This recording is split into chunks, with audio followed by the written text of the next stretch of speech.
The Anunnaki seeding humanity from the Pleiades. Seeding. The word seeding I discovered in two ancient civilizations I'm going to show in this video. It's in the Dendera Zodiac disc, as you see here, with the hippo and the leg of the bull. I'm going to go through that full explanation and how it is connected to the Anunnaki, because remember, these are the Kudurru, these are Egyptians.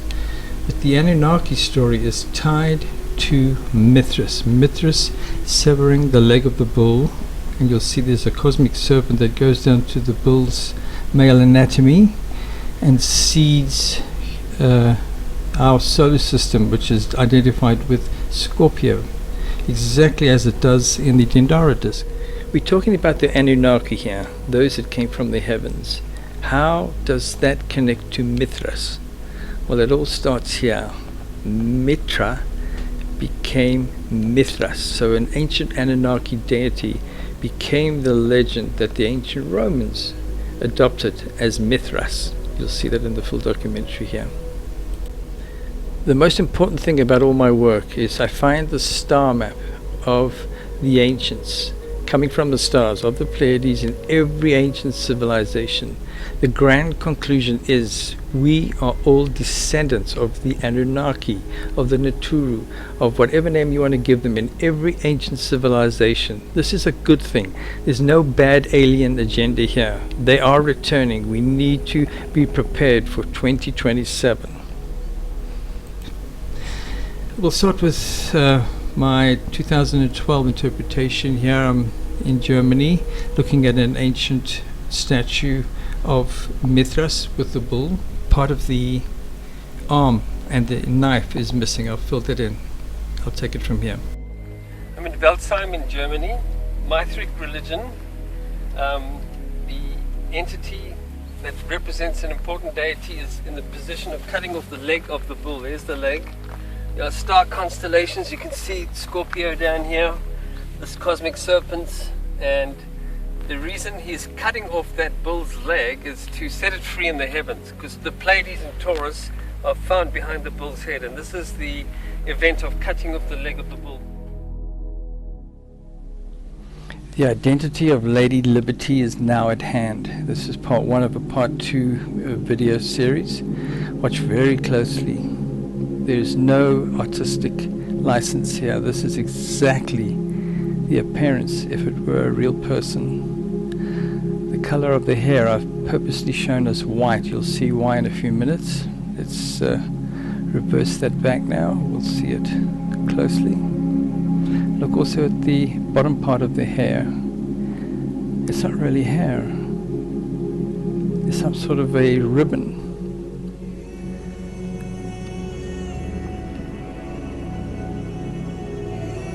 What does she represent? Is it a male? Is it a female? Does it make any difference? Either way, she's a cosmic deity representing liberty, justice, and a cosmic secret.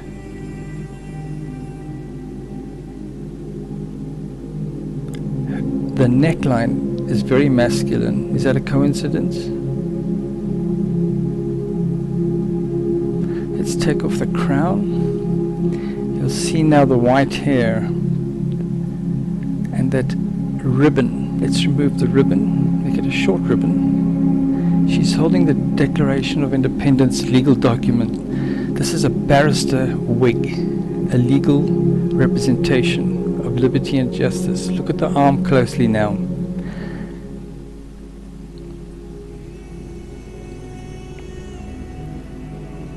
That would be a very masculine looking anatomy.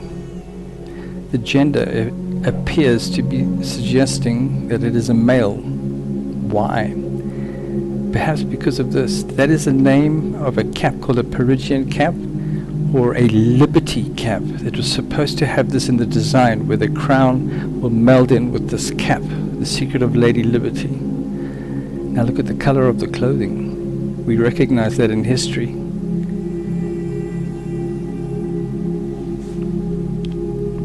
This is Mithras. I was looking for an ancient mural showing exactly this. And in my searching, there's one in Syria that shows it all. You will see that shortly. The secret of the torch will be in part 2. But for now, let's try and get through the secret of the 7-pointed radiant sun and the halo. The star map of Mithras. This is Mithras, that is argued to be the origins of the legendary Superman character. And here it is. This is the proof of the crown and the torch being tied in with Mithras. This will all make sense in part 2. And it is a halo and the 7-pointed radiant star. The character of Prometheus is tied into Mithras. He came from possibly Atlantis.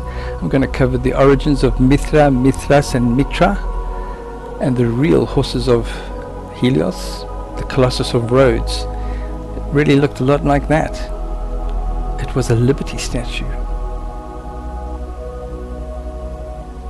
Look very closely again now. It was built at a time in the Christian era. It should also inspire remembrance of the last great Sun King, Yeshua ben Yusuf, the Christ.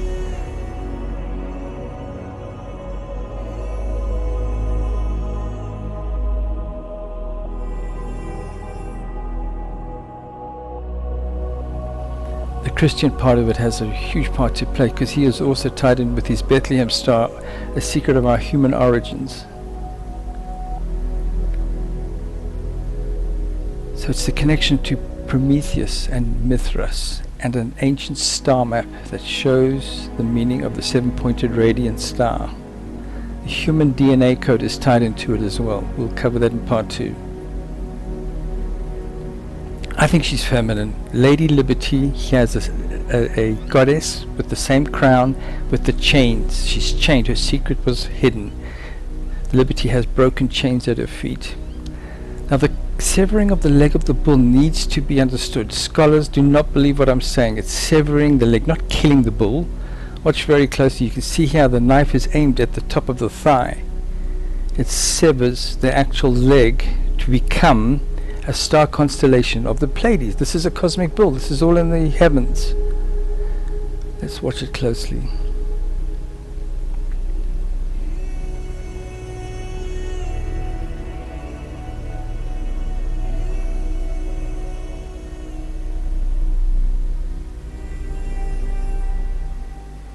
And that is the legend, just like in ancient Egypt, how the Pleiades shape looks like a leg of the bull became a separate portion of area behind the bull's back.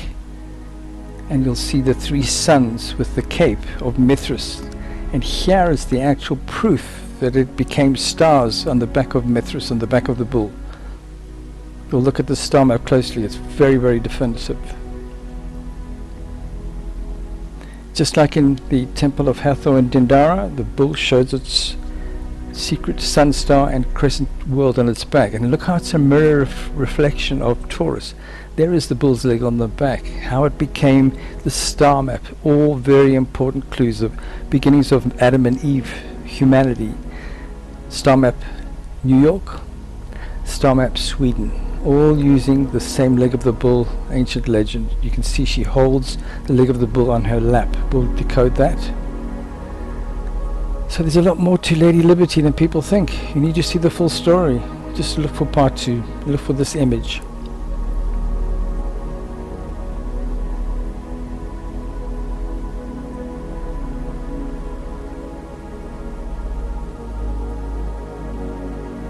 And the flamekeeper secret. That's the biggest part of it all. What is that flamekeeping secret that Prometheus brought forward on our human origins? We'll look up closely at this mural. The name Prometheus could also be the unthinkable. Pro-Mithras. Supportive of Mithras, like you're a pro-Democrat or a pro-Republican. Is that a coincidence? This secret changes everything. We'll go through it all in part 2.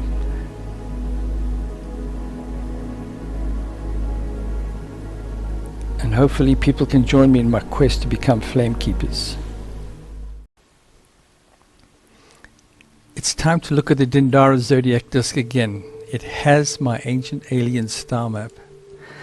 The stars that I've identified in my star map theory are following the stars of Sirius, through Orion's belt, through the bullseye, to find the exoplanet and a sun star near the Pleiades. That's the Pleiades right over there.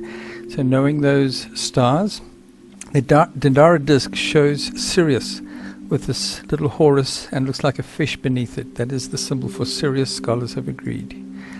Orion, there you can see his clothing makes that hourglass shape for the stars of Orion. That has been decoded by scholars. In the bull, very straightforward, a bull looking back at something very important. And we all know that behind the bull's back is the area of the Pleiades and these 3 sun-like stars. So what is the bull looking at on the Dendera disk? It needs more space. They seem to have taken an enlargement and they've put it right in the middle of the Dendera disk because it's so important. I always enlarge these areas when I'm showing the bull because they're just too small for the detail to be seen. It's a Genesis pictographic story that follows to explain the seeding of Earth with the people of the Tauri and arrival. It shows the first male, first female, right next to the star of the gods. There it is right there. So we're going to see this on the Dendera Zodiac disk. But what they fill in next to it is what got scholars being anti that the leg itself was representative of the Pleiades. They put in another constellation, and we'll see what they put there. Right at this point here is the center of the sky above the north Polaris star, the pole star, where the axis of the Earth aligns with. So that got it all very confusing to put anything like the Pleiades next to that point. But it's because of the importance. There's the Dendera Zodiac disk. Here's what we're looking at. Here's what they put as a constellation, Bootes. The plow symbol is there as well, and next to the Pleiades symbol. Right there, you can see the detail. There's a cleaver, and there's the plow. Now, what does that mean? Well, first of all, it's called the Zodiac disk for a very simple reason. There are all the zodiac signs in order, going anti-clockwise from Taurus, Aries, Pisces. We'll go through that just now. Then we have the decans, which are stars that rise on the horizon every 10 days, looking in the east, in Egypt. Not important right now. This is the part that's caused the problem because we have a North Pole, we have a Northern Pole star area of Bootes, but what is the Pleiades in this area? What's it doing in this area if it is the Pleiades? And of course the extra part is what I think are the stars that the star shaft of the Great Pyramid align with, which are the same pyramids, 50 of them, that make the stars of these areas. That is my theory. Okay, there it is. There's the star map that I've made very well known. Follow the Pleiades, leg of the bull, to find the star of the gods. First male, first female. It's like an Adam and Eve story, Genesis of Egypt. Taweret, they called her. She's there. There's Taurus the bull looking back at his leg. There is Orion. There is Sirius. Okay, so we have this following. Oh, if that is Sirius, it might even be a binary star confirmed here because they have 2 stars there. Follow through Orion's belt through to Taurus. He looks back on what's on the back of his area of the bull's neck, right? So there it is, right there. He's looking at that area. And this is the area that they've enlarged and got everything confusing, putting it above the North Pole star area. But to fit on the zodiac disk was the most important Genesis theme tied in with this. This is why it's been added here, because it's part of an explanation of a Genesis theme. Just to recap, there's Taurus, Pleiades behind the bull's neck. Okay, he's looking back behind his back, all right? So he's looking at that leg constellation. It's like he's turning his head. And of course Orion is beneath it, Sirius. So those are all on the Dendera Zodiac disk. Now looking at the stars of the North Pole area, the North northern constellations. Boötes is known as the hippo, or the herdsman, or the plowman. But these multiple, let's call them legends, have got everything confused. The plow, or the cleaver, is another name for Ursa Major, or the Big Dipper. But it's the plow and the cleaver that are very important. You'll see how it looks like a plow, and the cleaver is the part out of the screen here. There is where the celestial pole aligns with. You can see that looks like a plow. We'll just confirm it for sure.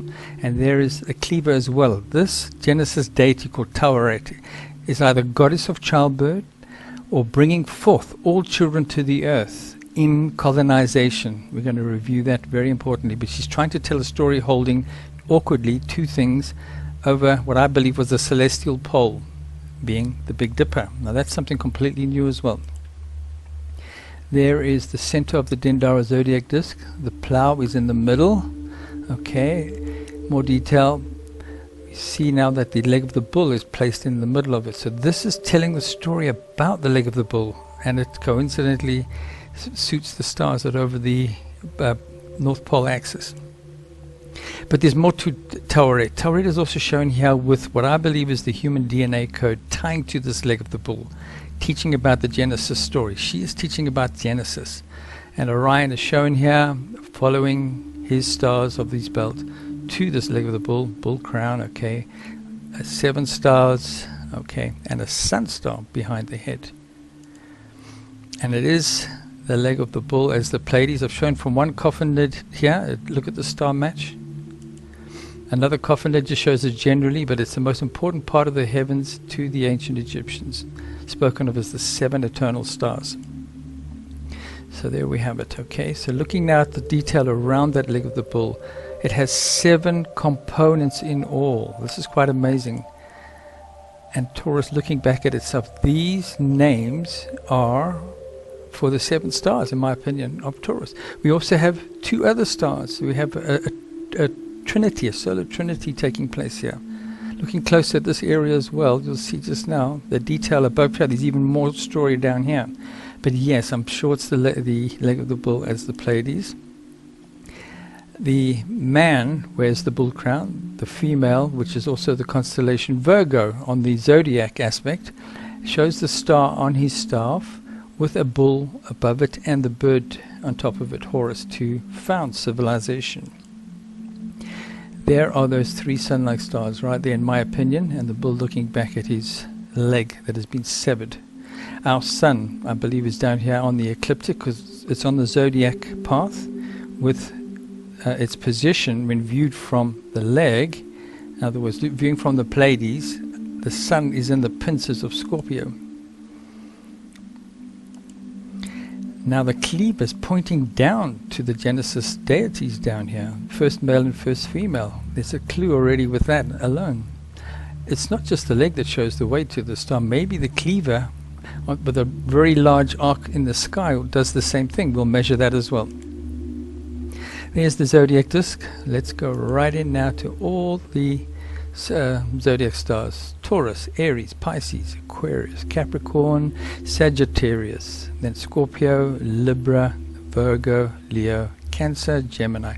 Now, to have all these exactly the same as they are today, scholars are just shrugging their shoulders and saying, well, perhaps it just got passed down and we didn't realize it.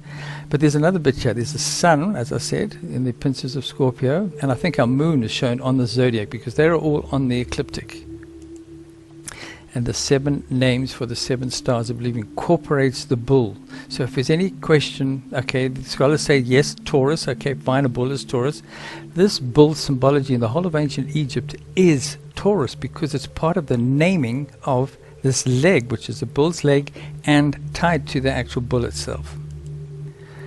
Okay, let's have a little bit closer look at some details. There's a Stargate aspect to its design as well. I believe it's looking at a window through the Stargate device, and the address being at the middle of it. If it's a window to the most important part of the stars and the Genesis story, we have standing in the west situation where we are the viewer looking in an easterly direction and north and south to the sides. Now there's a quite important clue there. Because if that's true, it's on the horizon. It's measuring this Genesis star rising on the horizon. And we can measure on a star program that angle and see if it really is the Pleiades. And that is what we're going to measure. And here is our star program, confirmed. Looking in an easterly direction on the horizon at Christmas Day, I think it is, yes, Christmas Eve. That is the star constellation angle. It's an exact match. So we have now more proof of it being the Pleiades. But here's the breakthrough. That is the little window we're looking at. Standing in the west, looking east, Pleiades, 3 sun-like stars, 2 that are very important in most of my star maps. The third one has a lot of movement. This one is moving at a heck of a pace through the Pleiades area. 10,000 years ago, it was around about, 100,000 years ago, it was in this position. That's where it is today. What do we have on the first degree tracing board? The same 7 stars and the same angle above the horizon. It seems to be an exact match. So Dendera matches the first degree tracing board with those stars. Now there's a second legend of Genesis where instead of Taweret they use the goddess Nut, and her womb is that triangulation, and this birthing of the most important sun star is shown coming from her womb in a separate tradition. This one probably predates the Taweret tradition, because Taweret is a hippo, it's Egypt. It's on Earth. It's probably only about maybe 12,000 years old at the most, but this even predates it from ancient teachings. As above, so below. That's the triangle pointing up, triangle pointing down. The birthed sun star. So, let's have another look at some more detail. Here is where it gets very confusing and why scholars are still in disagreement. That is the Plough constellation as pole star. If that is true, let's see if it is a plough. First of all, there is the traditional Egyptian plough. You can see the similarity. It is a plough. It is the Plough constellation that is being shown here as the pole star. So it's not just showing a general northern constellations around the North Pole area. This really is pointing it right onto the plough itself as above the axis of the Earth. That's the zodiac ring of stars, and that's where they put the pole star position as the Big Dipper. And then we have our story now teaching about this Genesis. Taweret with this another symbol for this is the a cleaver, and it's pointing down to that star. So there are 2 ways to point down. And it's teaching as a herdsman where the leg has been severed from the bull to pull the plough. Think of the wording of what's going on here. Ploughing with the herdsman, teaching of the childbirth of humanity. There's something being told here, and this is where we have another breakthrough. Taweret, goddess of childbirth, is ploughing to seed what? To seed our solar system with the Tauri human lineage seed. Our sun is next to the star of the gods, which is also very important. There's a time of the year when the two come together, and it's probably measured on a festival, and it's our sun that's being seeded in this Genesis story of Taweret. That's no doubt now that is the DNA code for humanity. That is that symbol, and that is where our sun is viewed from the Pleiades area in Scorpio, which is also amazing. This is also showing how it's kind of showing the way to it, and that's what it looks like on the star program when you view from the Pleiades where our sun is positioned. And of course goddess Serket shows the little scorpion with the orb on her head as goddess of our sun in this instance. There it is right there, that point on the plough. Alright, now I'm showing this graphic here to show the similarity in the Mithras tradition of severing the leg of the bull. It's with a cleaver. Looking at the star program, there's Bautis, the hippo goddess, Ursa Major, I should say, with the cleaver effect. You can see the cleaver now. Let's just do those details. So there's the cleaver. Now the plough. You can see it's a plough. There it is at Dendera. Now I can understand why they called it a plough. The similarity of that sort of graphic to the Egyptian plough. But now we need to measure what the cleaver is pointing to on the ecliptic. Here's the ecliptic. Here's our very important star area. Our sun passes right next to the star of the gods, as I mentioned earlier. Do you notice something here? There it is. Right there. The cleaver is another means of finding the location of the star of the gods. It's a much bigger arc in the sky. When we look at between Orion and the sun-like star, it's only 33 degrees of arc, okay? But this one is 90 degrees of arc measurement.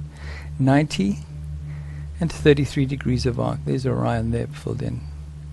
33 degrees with dividers and a square. 90 degrees. That sounds very familiar. Okay, so we have Bootes with the cleaver, the leg of the bull. Those parts and components now completely make sense, using this as a way shower to find the star of the gods. Now, precession has a point to add to it as well, because the North Pole wasn't exactly Polaris. It was, as they're showing on the Dendera disk, the Big Dipper. So my point is that the Big Dipper is the point of the area above the axis of the Earth. So here's what scholars have said. You've got this precession wobble. 2,000 years ago, they suggested Thuban in Ursa Minor was the old pole star. I disagree now. I'm saying it's more of an ellipse to go back in time, probably to 12,800 years ago, before the impact event that started the wobble that I showed in my Atlantis discovery. What ended Atlantis and what caused the Earth to wobble. That is what I'm showing is different. That is my theory as Ursa Major being the pole star. Looking at another star atlas position, we're measuring a degree of difference from what scholars are saying to where I say the old North Pole axis star was. And if that is true, and we take it back to when the pyramids were designed for the old, before the flood design, when one shaft of the south aligns to the most important, the shaft aligning to the north goes to what is currently Polaris. This would have been the Big Dipper in ancient times.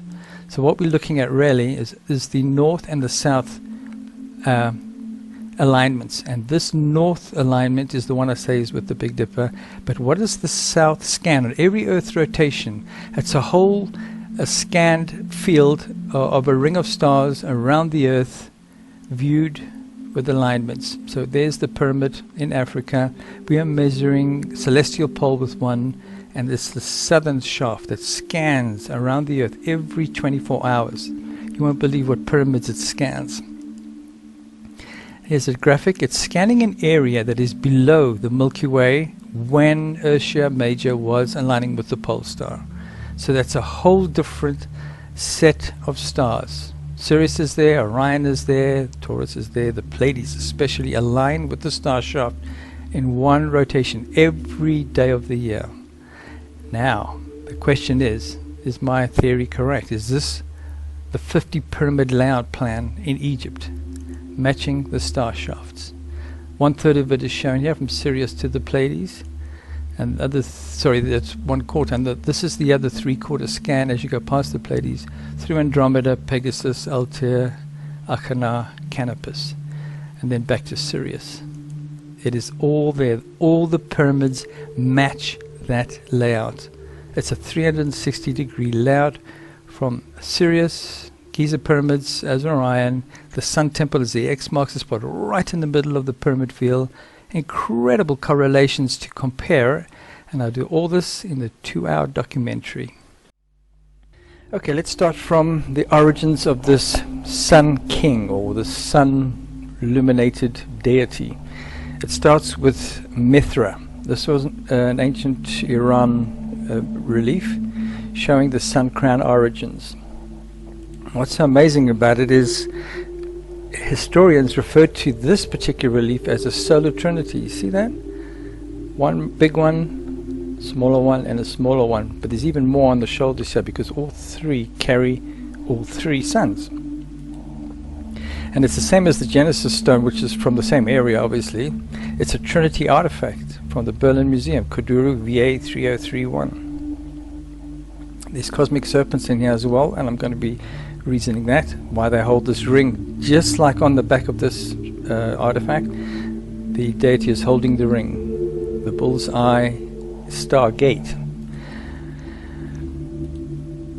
Okay, so let's go through its origins. The origins of Mithras, or sun kings or sun deities. They were all tied in with bull worship as well, so it's bull and sun god origins. I would say Atlantis would have been where it all started, over 12,800 years ago. Sumer, Europe, Africa, India, all have references to these sun deities. And there's the legend of Prometheus, which we're going to look into. There's a huge, important link here. Sumer, pre 4,000 years ago, solar trinity Mitra, also found in India, becomes associated with Gilgamesh. So that's probably the next timeline from around about 4,000 years ago. There's more records, so it became more of an obsession. The pre-Christian era, Mitra becomes Mithra. Okay, so these are two different stories, two different legends, but I'm saying they're the same, and other scholars have said the same thing.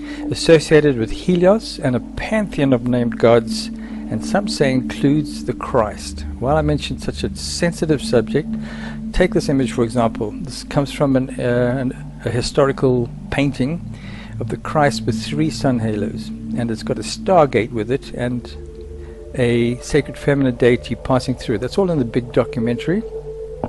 But the 3 on a shoulder like that, 1 behind the head, 2 on the shoulder, that's exactly what we have here. 1 large one, 2 on the shoulder, and of course these 2 are with the story in my main documentary, the stargates that were shut down. Only this one was operational, where our biggest human origins seem to stem from. They're pretty much out of the picture. So Mithra then becomes Mithras. Mithra becomes Mithras. Okay, so this is where our biggest story lies. All the clues are in here, and a new discovery we're going to look at. The secret torchbearer society followed. You're going to see that as well. It then evolves into many secret societies because of the fear due to its heretic content. It was blasphemous. In those days, ancient secret societies, their fear was being caught out by the public and punished for looking at different beliefs other than the main religion. I think what this deity is holding in his hand here is not a sword. I think it's pretty likely that it's a torch. And we'll see why later on when we look at some other ancient vases that show this weird shaped torch. So we're going to look at that as well. I've got some breakthrough findings with the word mythology. Where does that word originate from? First of all, let's look at what it means. Definition based on scholars' insistence. This is 2023. If you use the word mythology, you're referring to the subject of ancient events of a paranormal nature involving people and occurrences with supernatural claims that are deemed fantasy. We're going to have to reevaluate that after 2027, the date of first contact, which I've shown in my 2-hour documentary. Fantasy is not going to be an issue anymore. It's going to be seen that these claims were based on real events, that they all did it all over the world because real things happened. The word origin reassessment. The origin of the spoken word myth has been argued over for decades. I offer a very likely source here. They're all involving sun and bull obsession cultures. So most of mythology is about sun and bull obsessions and some kind of paranormal events. Now here's the thing. Mitra became Mithra, which became Mithras. Mythology. Isn't it obvious? Is that a coincidence? Let's leave it at that and just see what happens from here forward. Sun and bull worship. One of the most amazing depictions of the basis of sun and bull worship is in the Dendera temple. And it's a ceiling mural. And I just noticed recently this little piece here. We're going to be looking at that. The rib cage, if it's a rib cage, which I don't think it is. And of course the sickle crescent and a sun and the bull that's smiling. The word origin, as you see here. I've got to bring this in right here and now. It's a well-known repeating phrase in Sumerian texts that speak of a curse to those who are disobedient. Gilgamesh will shower you with cow patties from above. Okay, so I think that's where this word originated from. Yeah, here's the thing. When this subject became taboo, the subject of the place of the Torah gods became forbidden, They use this word. Anyone heard speaking on this subject would be shouted at using the word that. That is a theory. I'm sure it's not the first time you heard it. It makes a lot of sense, because that is a forbidden story. So anybody heard talking about it, they would be shouted at with that mannerism, probably in ancient languages. Here we go. That strange symbol on the bull's top part of his thigh is telling a story. That's not a thigh muscle. It's the Osiris Walduck. Osiris as Orion has this weird kind of headdress, and when you put it in that position like a puzzle piece, his face looks down at the leg of the bull, and that's what the bull is trying to tell you to do as well. Look at the leg of the bull and follow it. Now let's look at the rib cage.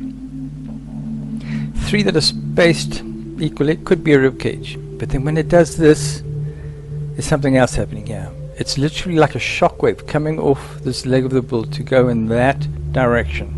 The secret of what this leg of the bull means, it's all about that. The sun that is found on the back of the Taurus area, and of course the sickle crescent.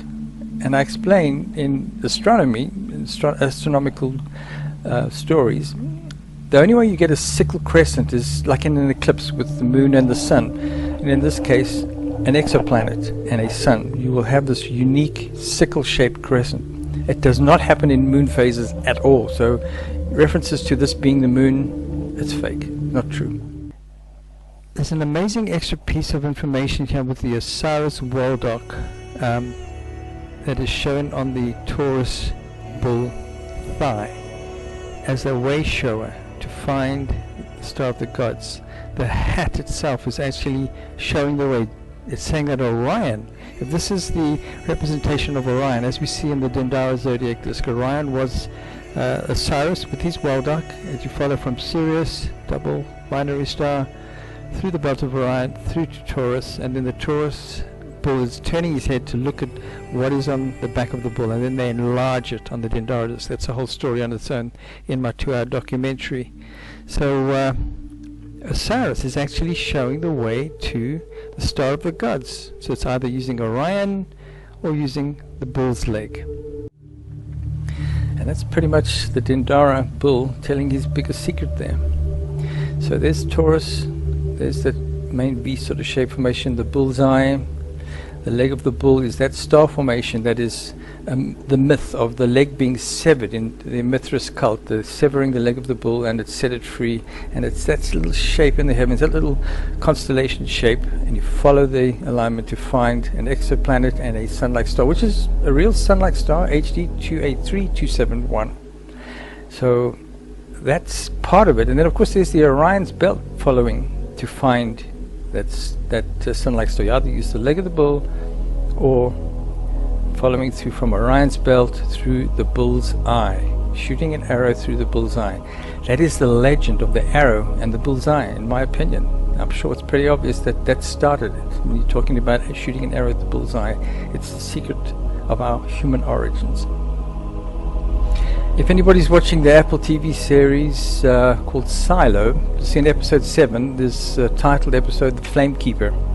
It's quite amazing that this came up, because it's like the universe sort of niggling at me, it's time to do this video, because the protagonist finds out some people secretly kept forbidden relics that prove their amazing origins. People living in a silo underground on a planet, believing they're the only ones on the planet actually, and their powers that be created rules that proof of anything before that. They found a book that showed people river rafting as a relic that is absolutely illegal to be caught with, because of what it would do to the people in the silo. They would rebel and want to know the truth. They were called the flamekeepers, and that's a very important part of the theme of this video, because it starts with Prometheus. Prometheus is the legendary god that rebelled and stole secrets about the gods to give to all humanity. There's a hand gesture in all these secret paintings we're looking at. He's pointing to the sky, okay?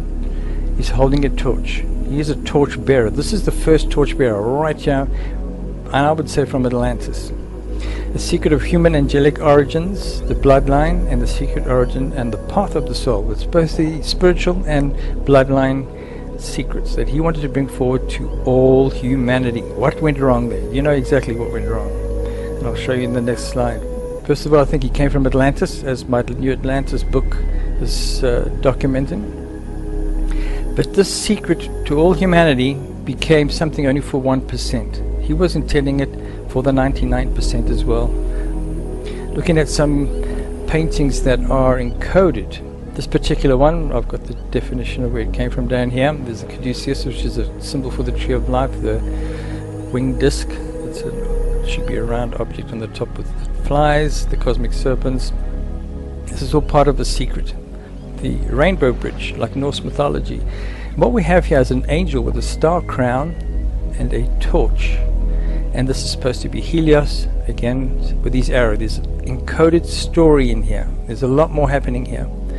And, of course, we have the torchbearer. Now, look at the fingers pointing. One up and one to the sun. Okay, these are the important things. Helios is also showing what's behind him. You use this arrow to find the secret of the sun that makes him a sun deity. He has another painting I think is pretty amazing. The allegory of St. Peter. It's in Munich in Germany, a ceiling mural in a church. And what we have here is supposed to be the God the Father, God the Son, the Christ is here, and he's beckoning, he's pointing, and his hand towards the cross. There are 7 rays. Remember this symbol? Okay, these are all symbolism secrets that teach of a story. St. Peter is here with his keys. Helena. Who is Helena? Helena was the mother of Constantine, and she was a torchbearer. That's pretty amazing. Follow the alignment of the cross. That's very important. I'll show you that on a biblical reference as well, knowing that you follow the cross of Orion to find, well, this illuminated star that is in the position. And of course the torch keepers are teaching about it here. And this man is pointing. It's all about these people pointing. And is that the Vatican here? Question. Look very carefully at the emblem.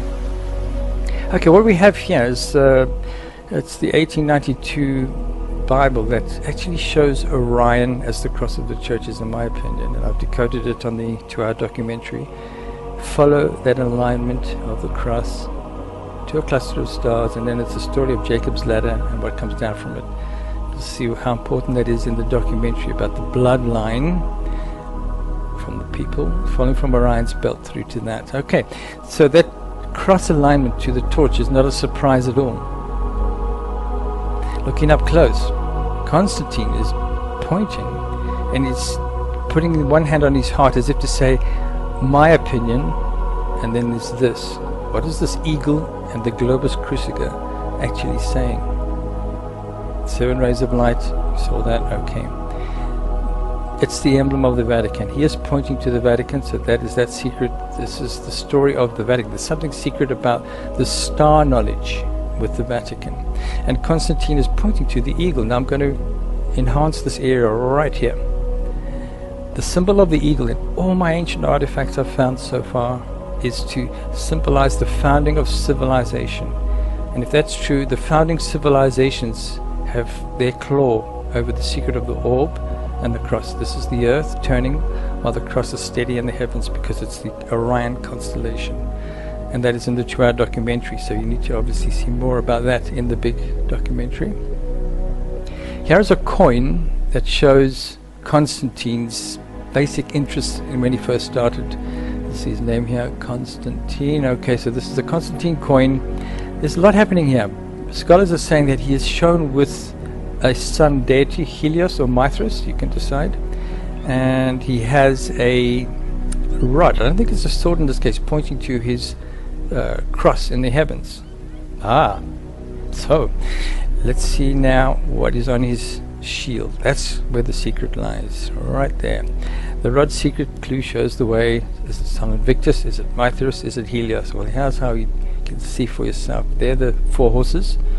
So it's a Helios story to start with, people venerating him, a sun with a cross on it, And this little guy on the top with the crown, with the sun crown, which is exactly what we have in the main part of the coin, a star symbol, crescent symbol, and this below. And of course we have that, the torchbearer. That's exactly what he's showing here, that there's some kind of Mithras connection with Constantine. Two small sun-like stars, one main important one that you use the cross to find it. Now that's exactly what we found on the Sumerian artifacts. I found it in ancient artifacts all around the world. 3 suns are always important. One that has a cross over it because you use the cross to find the most important position, and then there's 2 on each side of it in a slight triangulation, as you see here. That is the common symbology for these 3 sun stars in the area of the Pleiades in Taurus. Okay, Helios. Look at a vase. On most of the Helios depictions you see 4 horses and the guy with his sun crown in the heavens. Are they really horses? I think we've got to look at what they really mean, because some vases show it like that, and some show the whole sun turning into a gateway, a portal where he's coming out of it, part of it behind it, and these cosmic serpent conduits that he is riding. Now look carefully at Helios's headdress. This is exactly like the headdress of Mithras. Is it our sun? Is it a sun star? Is it a sun portal? Is it spiritual glow? What is this halo? The origin of the halo is what we're questioning. What if it created the original meaning of a king's crown? Now, I've mentioned that already as well.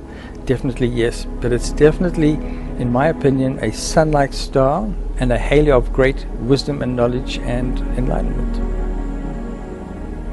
Now the origin of the torchbearer you see on this Greek vase, it's quite common, there's many of them. They show this weird shape, and the legend of the torch is passing on knowledge from Prometheus to other people to bring forward in time, from one initiate to another, to bring a secret forward. And of course it was adapted for the use of marathon running in ancient Greece.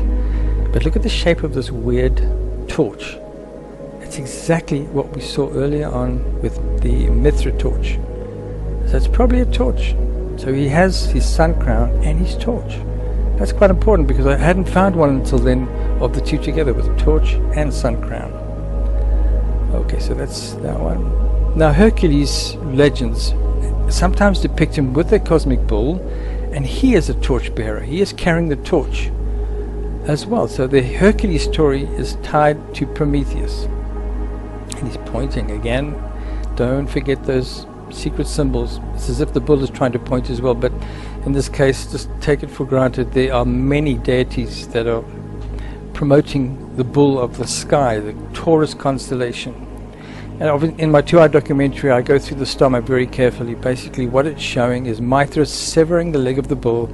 I'm going to show you the decoded version. He's severing this leg constellation. This is the legend of how it became 7 stars on his back in a portal. That's the cloak symbol, and 3 suns and 3 exoplanets. And you follow as well down a cosmic serpent to the direction of Scorpio. When you view from the stars of the Pleiades and view our sun, that's where our sun is depicted. So there's a lot going on here. There it is.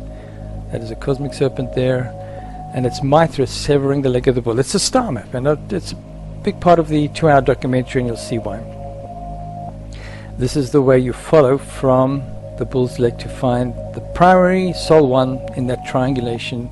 2 less important, 1 very important, that aligns with the bull's leg, as it does so right there. Okay, ancient Egypt. This is the most important part of ancient Egypt, is the sun temple with a gold capstone, and it would have been green if it's over 8,000 years ago. It was an area still recovering from the flood.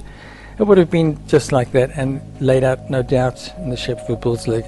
And that is the Egyptian star map that is part of the 2-hour documentary. It's all about that star correlation with Sol 1. So this leg of the bull is common in ancient civilizations. It's spoken of as the 7 eternal stars, as you see here, and that's the vault of heaven. From that symbol, coffin lids show it, some better than others. Now look at that little layout composition of the 7 stars. Okay, it is in this specific case, just like the Pleiades, and they even highlight the ones that you're following down through there. Okay, they're in different positions. Things can move over time perhaps, or they're just emphasizing to follow alignment from the leg of the bull. In the story of Mithras, there's many that show him emerging out of the rock. This is very similar to the story of St. Peter, where he's Mithras of the rock. One hand he has the cleaver that he severs the leg of the bull, and the other hand the torchbearer. And while I was looking through all these, I wanted to see if I could find one that shows both torch and the sun crown, because in it we're going to find a lot more. And I kept looking, and we will find it. Mithras is of the rock, just as the legend of St. Peter. Right, look at this mural. Who is that person in the picture? Because he's carrying the cleaver and the torch, just like Mithras. So if this is St. Peter, and by the way, there's the source where it comes from. 5 paintings were done by this person, Pietro di Giovanni, and one of them is said to be of St. Peter, but it's so controversial I don't want to pinpoint which one it is, and I think it's this one. Specifically, by the way, he looks here as well, and he is dealing with an initiate that is staring at the torch. He is bringing forward, as a torchbearer, the knowledge to more people. Still a Vatican story here. St. Peter was the let's call it the most important person in the story of the Basilica of the Vatican City. It's all about St. Peter and his knowledge that he brought forward. Now we come to what I think is the most amazing discovery of finding a Mithras picture and a torch together. This is amazing. It's a breakthrough from 1996. The torchbearer Mithrium is being what it's named. A church ruin floor in Hawaii in the war-ravaged Syria collapsed, and beneath it they found this Mithrium. It's a temple, an ancient secret temple for a secret society, and it was an ancient Roman type temple, which is the Mithrium, one that showed sacred cosmic serpents. You'll see parts of them here. They even showed them the right color, and a 25th of December ritual of Sol Invictus, just like the Helios story, just like the Sol Invictus story. It's about a sunlight star. Shortly after, the photographer who took that image made it public. A secret group removed the entire wall portion with it. They cut it out to take it away secretly. Who are these people? Some kind of black ops?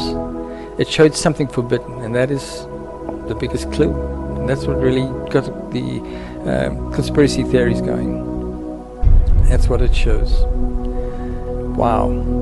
Is that Mithras? Some say because there's a lot missing here, but that was always missing in the ruin.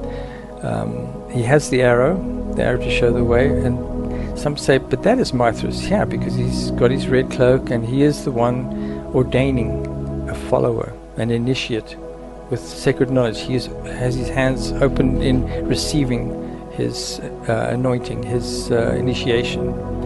This is just like Lady Liberty. How we have the two together, and that's going to be a big deal, because there's more to follow with the cosmic serpents and what it all means.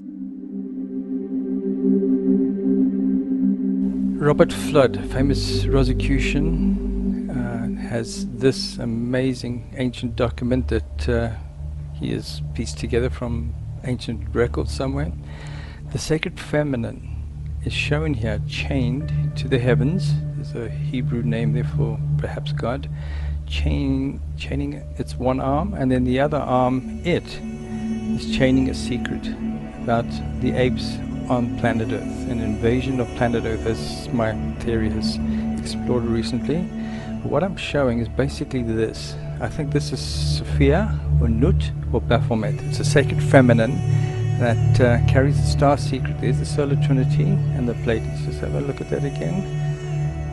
Right there, Pleiades, sunlight star, and it's to do with that, basically showing the secret right there of sacred beginnings, the genesis of humanity from the stars. One tied to the Pleiades, and then her birthing, as Baphomet birthing the most important sun star. There's the ape holding what looks like a star globe. There's more stories about the Homo sapiens, and Sol too, I think, is here, If you look very carefully, there's a little bit more story to it right there. Sun and moon of our Earth. There is our Earth right there. And there's probably 3 suns in place in front of each other as a background to explain the 3 that are on her body. Her crown. Look very closely at that crown there. There's a lot more going on in this image. So it's the chains bind the secret of the solar trinity, star map and Pleiades, 2 hidden records about God and the unity of all race by equality of the cosmic bloodline. Soul 2 and Soul 3 are also here. There is Soul 1, the largest one of the 3. Up close, you can see the chains more importantly, but look at her crown. Is this not the mythic 7-pointed star crown? That is my question. I just want to go through the important attributes here. Liberty crown, posed like a giant statue. 1 foot is on an island. Look at that. This is very much like the Colossus of Rhodes. But it's a feminine deity. Alright, it's a sun deity goddess, Nut, Baphomet, Sophia, definitely. I also want to quickly point out there is Soul 1 being birthed. Soul 2, and in my first book I wrote as where humans seem to naturally evolve from apes before they could space travel, and our ancestors were the colonists of that Soul 1, which was the whole story of where they came from. Okay, so it's a human origin secret. And there's a star clustered by her feet. Think of that little story. If it's Lady Liberty, star clustered by her feet, right there. Under lock and chains, we've just covered that. And it's not a torchbearer because she is chained. Her secret is under lock and key. Coincidence? Liberty has chains broken by her feet. That explains exactly why she's a torchbearer. She wants to get the secret out to humanity. So, the Colossus of Rhodes, 280 BC, Helios, Mithras lighthouse, almost identical height as Liberty. This has a kind of a Rosicrucian background, Rhodes Island, Greece. Okay, that's the site where this once amazing statue was built, almost the same height as Liberty. But scholars have now reassessed the whole picture. This is one of many legends of what it looked like. The most important for me is the Rosicrucian part of it, or the Mithras arrow as Helios, but there's more here. They say it was a lighthouse, so this was built to be a functional lighthouse. Now people need to climb up to maintain whatever was burning up there. But as a torchbearer, being Mithras, absolutely expected by many scholars' opinion. The crown would have been more like the Mithras crown as well, with the exact 7 points shown as we have shown here. Also, according to Gustav Eiffel, who helped build the Liberty statue, and his engineering skills of the substructure, the inner structure, said that the Colossus could never have had the arm out loose. It would have to be almost adhered to the head, because they built it out of pretty much iron and very basic steel and bronze. So that is more likely what it looked like. So we're rebuilding exactly what it looked like. The next thing he said was, you can't have the feet straddling the water, because the structural design in that era would not facilitate. It would need to have its cloak covering it down, almost like a pyramid type effect. I've been generous, yeah, because they say the feet were definitely part of the ruins, so it did show its feet, but there's no way it could straddle across the water crossing. So there's another massive thing that Gustav Eiffel identified. Now, look at what it looks like, and compare it to the Statue of Liberty. It's almost the same thing. One male, one female. But let's be fair now, this is bronze. What happens with bronze in an ocean environment over hundreds of years? She will be exactly, he I should say, this is the male anatomy, female anatomy, both sun gods, sun deities, bringing the torch secret forward. She would be he. You can argue if that is really a man for Lady Liberty. I think it's the sacred feminine. But here is what it would have looked like. It's basically just the male form of the Statue of Liberty. This is the Colossus, and we are now referring to Liberty as the new Colossus. Wouldn't it be nice if it had the name New Colossus, and then there's no arguments about if it represented the exact version, just a feminine version of the Colossus of Rhodes? Well, if I told you that name is on the base of the monument. There it is. It was called the New Colossus. Wow. Can it get more obvious? Washington, D.C. It's the same star map. There's the obelisk, the Egyptian type obelisk for the X that marks the spot. The area of Roswell and Arlington coincidentally has an illuminated effect. It looked like the stars. And the Pentagon with this pointer, that's north pointer, it's telling us it's basically a map. There is the direction of north, and to consider it as stars, we also need to consider the story of what's on Mars. The area of Cydonia coincidentally has an exact match, specifically that aspect, to Washington, D.C. with a north pointer, and on Mars that goes in a northerly direction.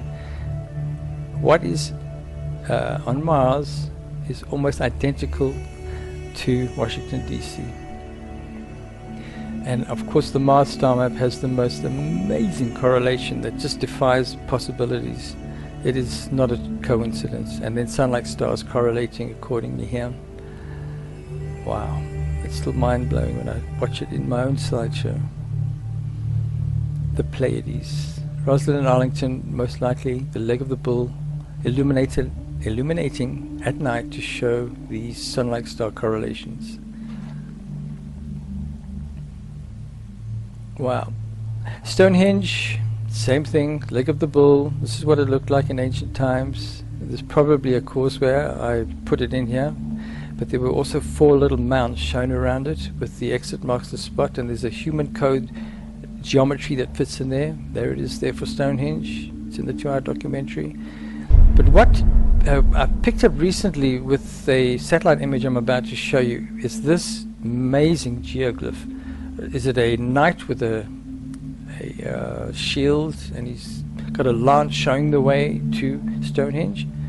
Or is it an ancient astronaut showing the way? There it is, very slightly visible in this particular image. The credit goes to these guys from Google Earth, and I think it's showing that. Leg of the bull, ancient astronaut showing the way to the exit marks the spot, the sun correlating monument. There's more on that developing. See, watch my website. The Jerusalem story of the leg of the bull, that is the shape of the fortress that was built around the temple.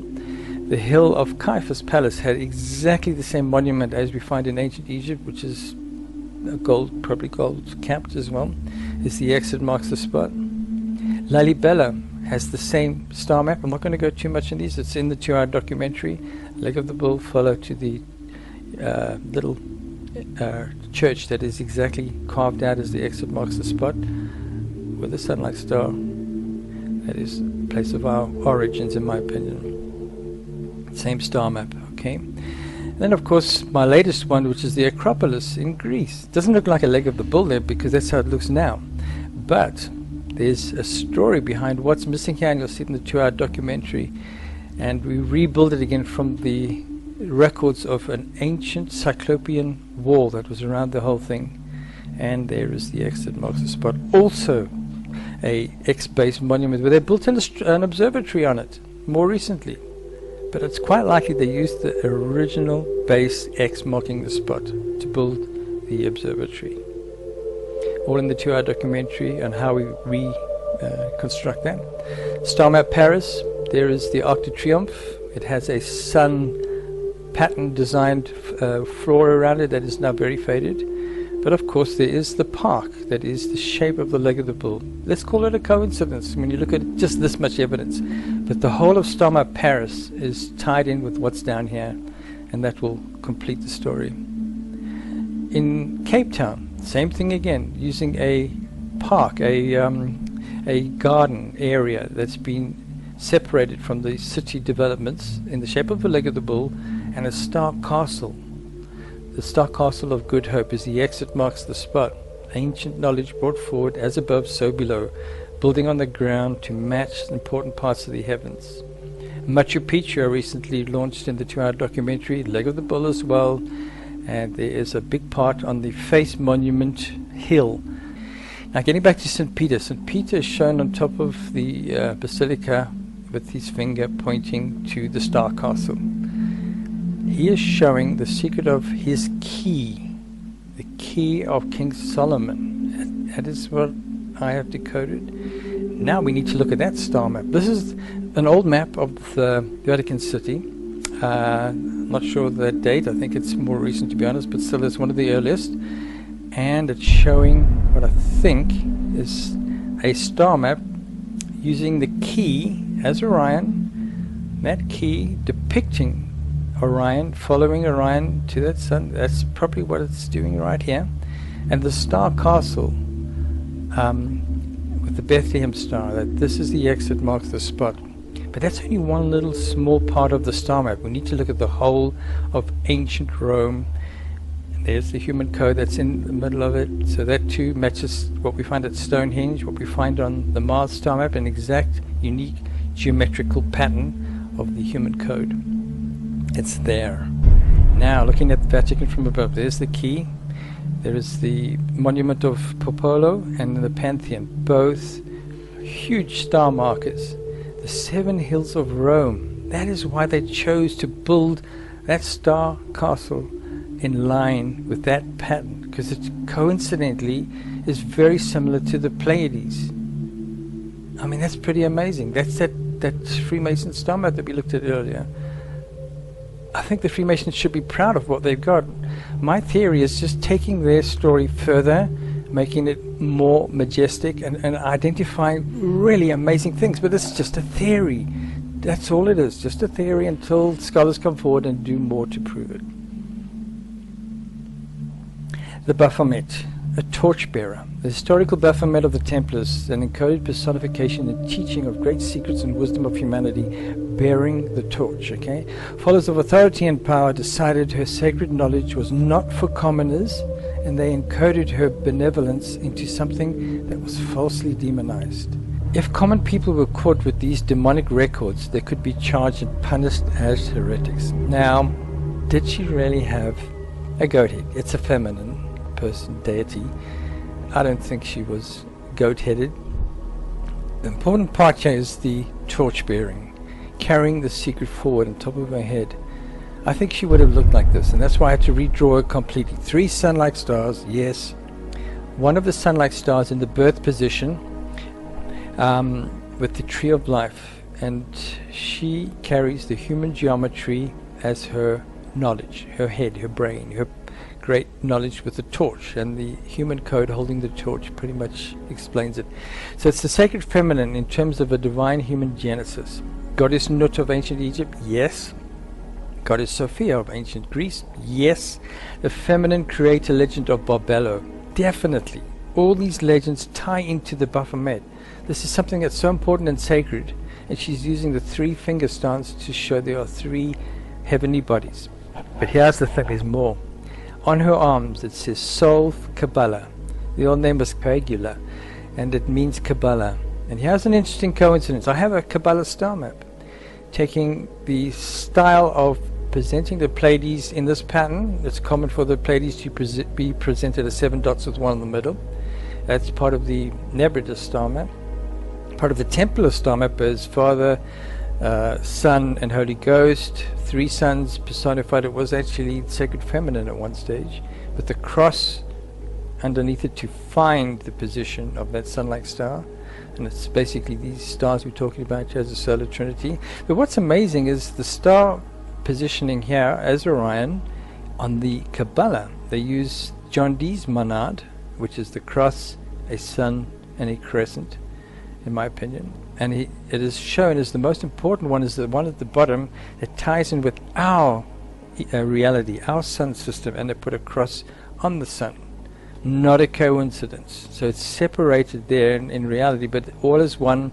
And to add these teachings in with it, with the star map, quite a good idea initially, but it's just created confusion.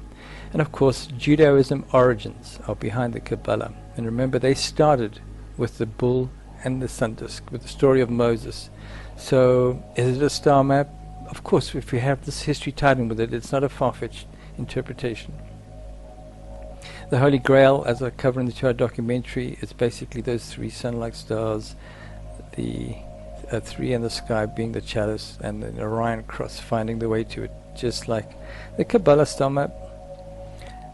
So she is the human blueprint code as a flamekeeper, and there is the human geometry. It's in the 2-hour documentary, how I decode that sacred geometry from the Vitruvian man. And we have to look at other ancient organizations, the Rosicrucians, mainly P. Hall, the biggest name. He is a initiate of the flame. This is his book, Sun and Crescent, the cosmic conduit, open here. It is no coincidence that the Rosicrucian story is tied in with it. He speaks of a line with 3 suns on its head, as we see on Cydonia. When you look at the Cydonia star map from even higher up, you'll see the giant lion. He is a flamekeeper. Inca Manco Capac is shown with the star map and cosmic line, cosmic conduit. All of that is in the 2-hour documentary. I just wanted to show another flamekeeper here, and of course he's pointing the way right there, hand gesture. So it's all part of the same ancient teachings by the same people visiting all ancient civilizations. So we're back at Lady Liberty now, the secret of the torchbearer. A little bit more Prometheus from her torch. That's where it started. Okay. Then we have Mithras. I've shown you there is the main part of how it all becomes one. Okay. And of course the first degree tracing board with the 7 rays, a sun crown, the grail, as above so below, the angelic human origin star map. Definitely the secret of Lady Liberty is now a little bit more than just a theory in my opinion, but let's keep it at just a theory for now. The torchbearer is the light bringer, the flamekeeper.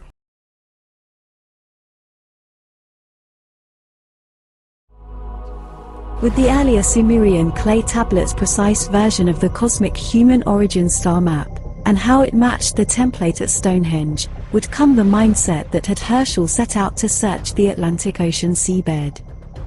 It would be this clue that would culminate in this documentary's biggest revelation. As the world was counting down to 2012, I was watching Google Earth, looking for ruins, refreshed my page, and I saw that. I recognized that curvature from somewhere. This could be a computer code. I think it's first contact. The ancients are returning. I've published a book, Herschel's Atlantis, and there's a 2-hour documentary you'll see at the end of the video. These are my 3 books. I'm trying to promote Saving Forests, $19 for all 3, 1 delivery. Please consider becoming a flamekeeper in the here and now, or when you are gone, or as an activist. Please press pause and come back to this and you'll see the detail. But as a flamekeeper, you become part of the quest to secure the interpretational copyright and visibility of the hidden records. That is the difference.